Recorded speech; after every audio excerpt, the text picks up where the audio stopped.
कहानी शुरू होती है महाभारत के एक युद्ध से, जो कि सिर्फ शास्त्र और शक्ति का संघर्ष नहीं था, ये था धर्म का परीक्षण।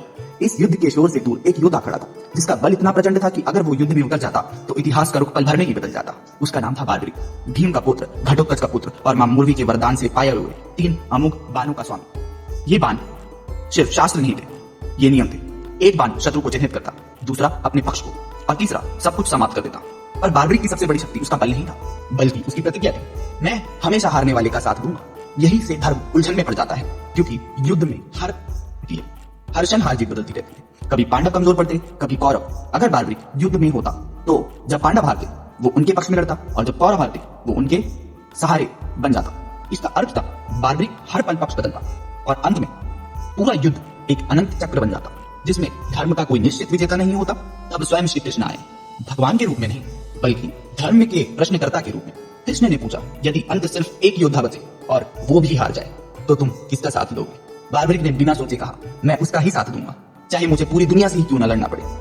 यहीं पे बार्बरिक हार गया, न युद्ध में पर नियम में। उसकी प्रतिज्ञा पवित्र थी, पर धर्म के संतुलन के विरुद्ध। कृष्ण समझ गए थे, अगर ये योद्धा जीत गया तो महाभारत का युद्ध नहीं, धर्म खुद हार जाएगा। इसलिए कृष्ण ने एक शर्त रखी।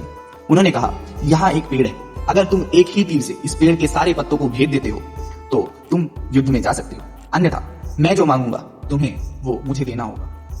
बार्बरिक ने तीर चलाए और सारे पत्तों को भेद दिया, पर एक पत्ता जो कृष्ण ने अपने पैरों के नीचे दबा लिया था, उसे वो तीर भेद नहीं पाया। और तब कृष्ण ने कहा कि वत्स, शायद अभी एक पत्ता शेष है।